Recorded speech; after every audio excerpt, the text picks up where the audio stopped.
From the southeastern corner of western North Carolina, this is Polk Lore. Immigrants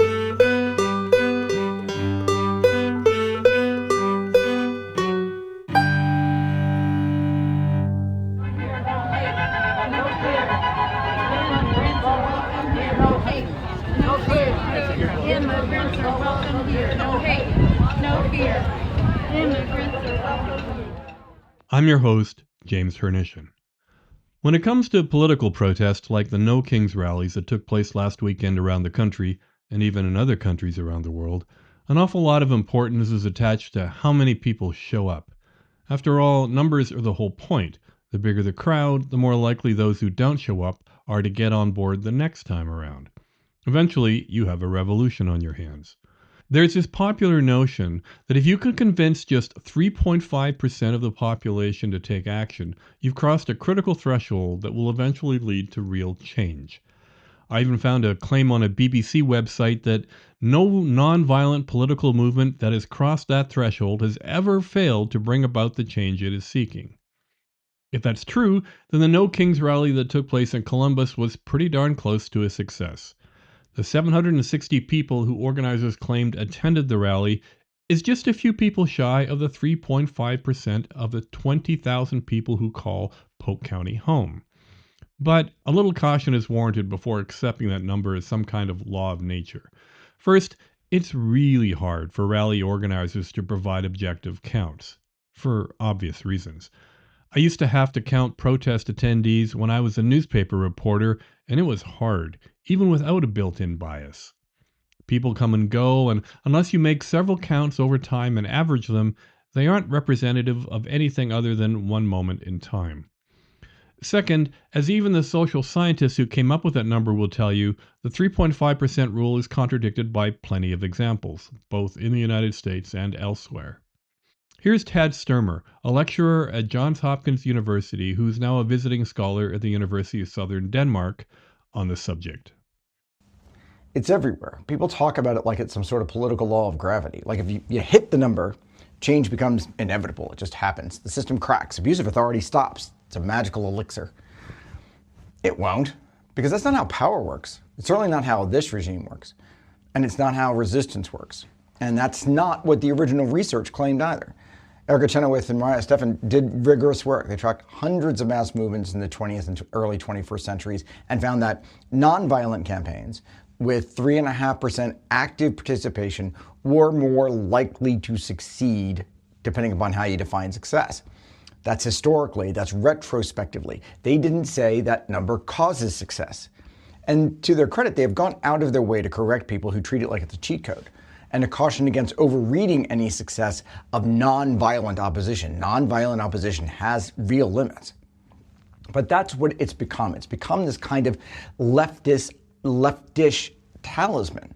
Yet another shortcut, another way to avoid the actual work and the actual cost of resistance.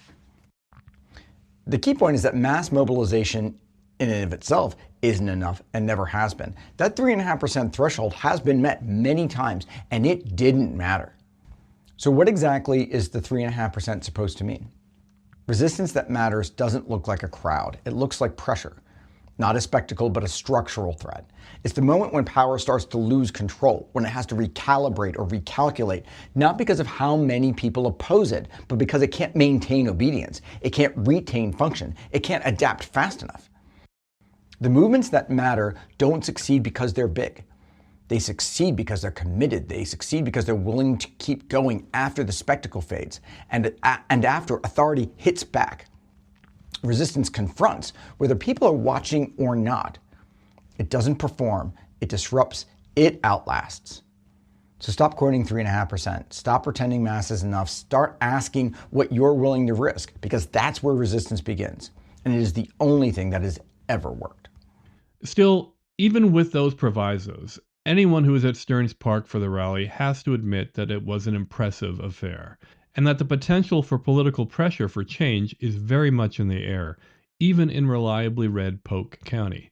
I'd say the estimate of 670 people was probably within plus or minus 10 or 12%, and it could very well have been an undercount, meaning more than 700 might have attended. Either way, it was the largest political protest I've seen in my 2 decades in Polk County, and the next largest was probably last year's No Kings rally, which drew at least 400. By the way, if you want to understand what's involved in turning peaceful protests into real political change, Tad Sturmer's Substack newsletters are a good place to start. I put a link in the show notes, along with sources for all my other references. But Polk Lore isn't about grand historical patterns in resistance politics, at least not yet. For now, it's about how ideas circulate and percolate through our county. So, for the benefit of those who didn't or couldn't make the event, and for those who were there but couldn't hear the speeches, I recorded them. For 2 of the speakers, I had to run the recordings through some aggressive filters because of all the background noise, and it's worth explaining why I couldn't just record directly from a mixing board connected to an amplifier, largely because that very issue is getting discussed on social media. To hold an event like a political rally at Stearns Park, a group needs 3 permits, one from the county to use the park, one from the city of Columbus to hold a public gathering, and a third from the city to use electronic amplifiers. The organizers with Indivisible Polk Foothills, which is a relatively new group, thought that they had applied for all the necessary permits, and they specifically made sure they were approved to use the electrical outlets in the park. But no one told them they would also need a permit to plug the speakers or amplifiers into those outlets.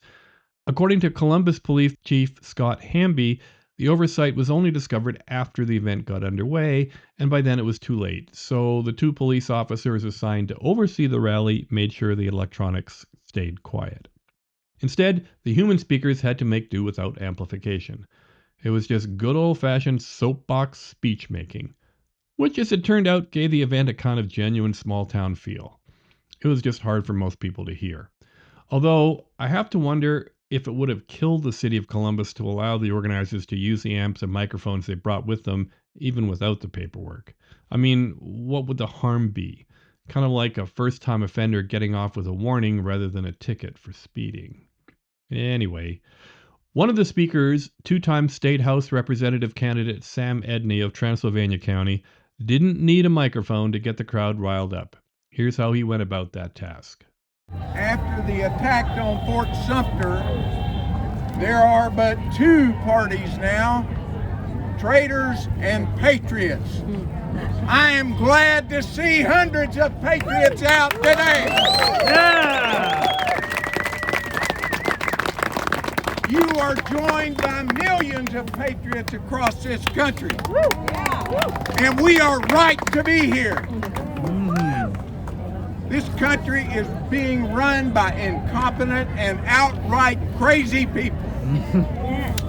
Greg Phillips, who runs the recovery office for FEMA, tells us that he was transported to a Waffle House in Rome, Georgia. Well, I got news from Mr. Phillips. My wife transported from Brevard to this park today. She missed Waffle House by a few blocks.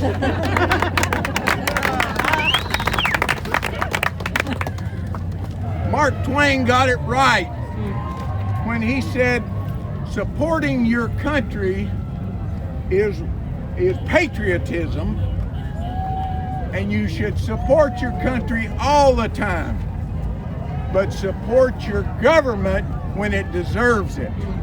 This government does not deserve our support. There are no kings in America. Supporting a president that violates the Constitution is not patriotic, it's foolhardy. Supporting a president who starts an unnecessary war is wrong. Doing it to distract from his own misdeeds and to make his rich friends richer is wrong. There are no kings in America. Right, no king. Supporting a government that separates children from their parents is not patriotic. It's immoral.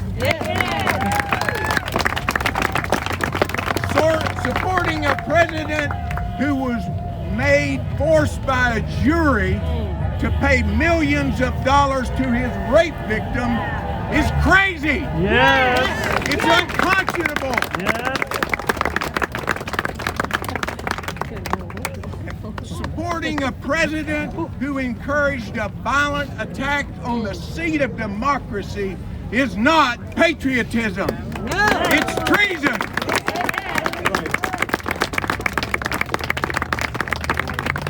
And a party that supposedly stands for law and order to downplay what happened on January 6th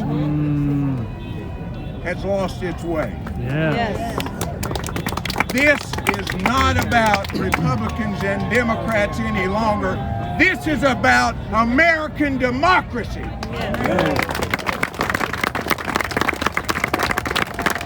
It is right that we are here today.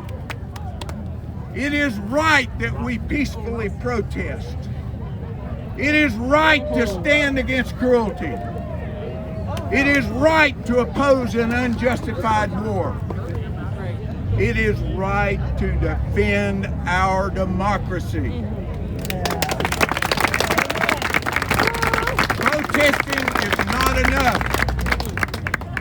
We need to let our elected officials know every day that we do not approve of what's going on in this great country.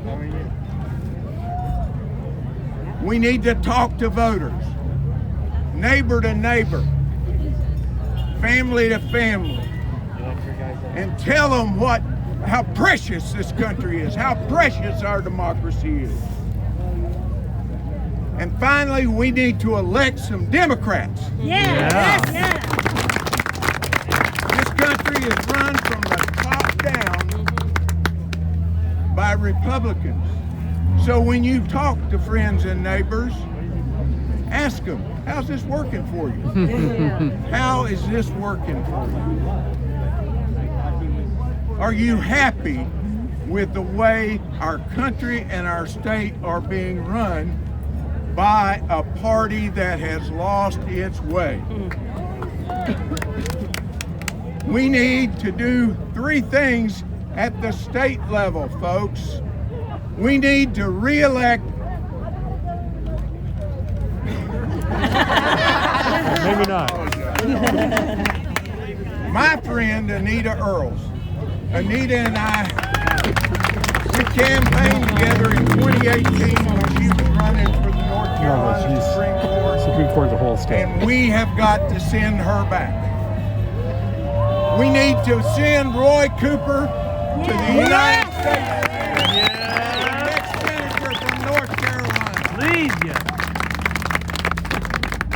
And we need to send Jamie Yeager to the House of Representatives.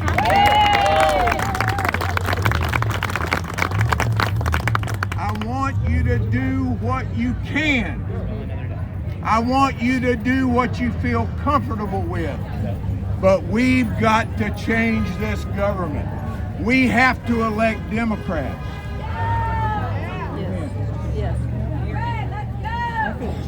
I'm going to close by sharing some of Jane Goodall's wisdom. A short time before she died, she was interviewed. And the interviewer asked her, Miss Goodall, when you're gone, people are going to want to know who you were. Who do you say you were? And Jane Goodall said, I was somebody sent here to give hope to people in dark times. I was sent here as somebody to give hope to people in dark times. We need to give hope to people in these dark times. We need to make sure that our children and our grandchildren know that there's hope when we work together. Thank you very much. Sam was actually the third of the three main speakers at the event, but I wanted to play his words first because they were perhaps the most representative of the mood of the day. Now, here's Andrew Aden, an Edneyville author and former policy advisor for the late great John Lewis. So that they can take our money, they can take our wealth, they can take our labor, they can take our humanity. Right on. But let's remember why we're here. This is a No Kings protest. In 1215, the nobles of England opposed their king, and that brought about the Magna Carta, the first instance of sort of a democracy, right? Sort of. And that's the vein of existence through government that we have continued to live in for nearly 1,000 years. The innovation that is the American experiment is something called checks and balances. It is the idea that we have three co-equal branches of government. That the judiciary is the referee, that Congress is the people's house, and that the presidency is the one who sets the national agenda. Who defends us in times of war, not who makes war, defends us in times of war. And it used to be that our legislators spent their lives understanding what it is to govern. They spent their careers understanding the law, culture, what it is to write, what it is the story of the human experience, what it is you fight for. But over time, our members of Congress have gotten further and further removed from us. It used to be 1 in 25,000 people. That's what they represented. Now it's 1 in to nearly 1 million. We don't see them, we don't hear from them. It's focused so much on Citizens United. But we have lost sight of the ways in which our institutions have been hollowed out from the inside. We are so focused on the presidency, but we have forgotten the fact that it is the checks and the balances that have been destroyed. For decades, we have seen members of Congress lose their expertise, lose their ability to understand the issues that they regulate. We live in a place where we suffered immeasurable loss because we did not have the adequate infrastructure and the emergency preparation when a storm hit. Why? Because you can't show me a single member of Congress who understands how a water treatment system works. You can't show me a single member of Congress who has suffered the way we did. They live in these ivory towers. They grow up with things taken care of for them. But I'm different. I did not do that. I was raised by a single mom. My father was an immigrant. I was on scholarships in the 4th grade. When I won the National Book Award, I said to them, there's no math that says I should be here. I am not a chosen child. I had to learn how to fight for myself, for my mother, for my family, and for my people. And that's why John Lewis and I became friends. We forget so much about his history. We look at him now, we think about Selma, we write it off as a simple agenda. But we don't understand the nuance, the complication, the power of what it was that he was able to overcome. When John Lewis marched in Selma, it was not the beginning. It was the culmination of years of work. But we forget those years. He overlooked it. He was a poor boy from rural Alabama. He grew up as a sharecropper's son. He went to scholarship at American Baptist Theological Seminary in Nashville. He worked in the kitchen scrubbing pots and pans just to get an education. I know that feeling all too well. So when we ask ourselves, what are we fighting for today? We are fighting for the opportunity and the chance for my children and your children and our grandchildren to be able to live in a society with the freedom and the opportunity to live a better life than we did.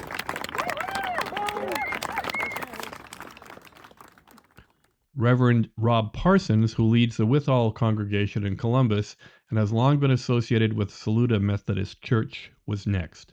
I have to admit, I wasn't expecting to find such a subversive take on monarchs in the book of Samuel, but then it's been a while since I've read the Old Testament closely. I've heard so much lately from folks, you hear it in the news all the time, people who pray to King Jesus, he's leading us in this holy battle, in this holy war. It is not that. And so I want to talk specifically to that. With the Exodus, the people of Israel are in Egypt and they cry out because they are suffering under slavery.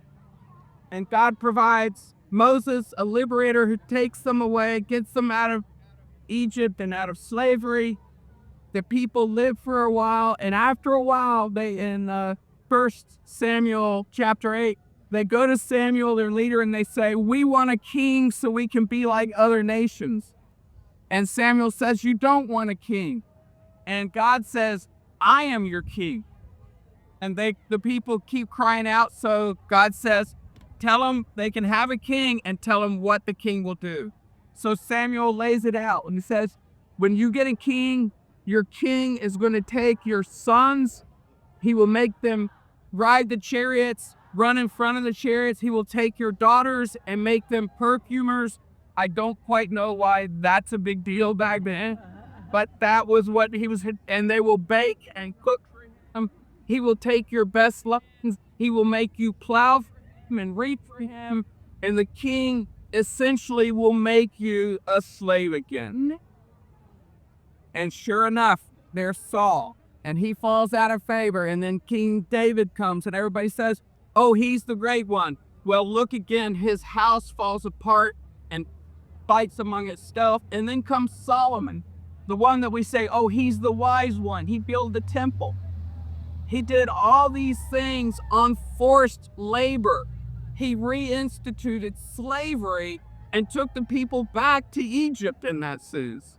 And so that's the thing that a king will do to you. All it will take and take and take. And eventually it changes who you are. And so we jump ahead forward 1,000 years and you get to Jesus. So Sunday is Palm Sunday. It celebrates with Jesus as this, what they call the triumphal entry into Jerusalem. And people are waving palm branches. And at the same time, Jesus is on a donkey coming into Jerusalem. On the other side of Jerusalem is the governor Pontius Pilate, the governor representing Rome. And he marches in on a horse, followed by legions of soldiers carrying weapons and arms. It's sort of like on one side, you've got the leader coming in, sitting on top of a tank with all the soldiers behind. And on the other side of town, you have Jesus coming in a VW bus, something you would carry your family on. And what's amazing in this is it's showing a complete rejection of their understanding of what a king would be. In fact, there's a point in the Gospel of John, chapter 6, after Jesus feeds the 5,000 in the wilderness, he knew that they wanted to take him by force and make him king. And so what does he do? Does he put together a path? Does he gather dark money? No. He separates away and goes off for a time of prayer. He was not going to be taken as king. And so I think it's important for us that Jesus was recognizing at that time the same thing that Samuel was trying to say. And that is, the problem is not just who rules, but how power works. Jesus refuses to step into a system that depends on taking. Jesus, you can hear him teaching, the rulers of the Gentiles lord it over them, but not so with you. Because every human system drifts towards control, gathering power into fewer hands towards protecting itself and calling that protection peace. But Jesus imagines something different, right? He never organizes an army. He never seizes a throne. He never demands loyalty through force. Instead, he kneels. He washes feet. He tells his followers that greatness looks like service and leadership looks like giving, that the first will be last. I think it's actually pretty easy to make a case against the anti-democratic and unconstitutional excesses of the Trump administration, if that's what you believe, without appealing to Judeo-Christian theology. But Rob knows his audience, and it certainly didn't hurt. I'll wrap up by giving the Columbus event some comparative context. According to the North Carolina News Digest service, about 25,000 Western North Carolinians showed up for the third National No Kings Day of protest. 11,000 turned out in Asheville and another 1,200 in Black Mountain. The rally in Waynesville drew 2,000. Hendersonville saw an almost unbelievable 6,000. And even Spindale saw a relatively sizable crowd of 275. All of these counts are bigger than those reported for the second No Kings rallies, which were bigger than the first ones. The national trends are the same.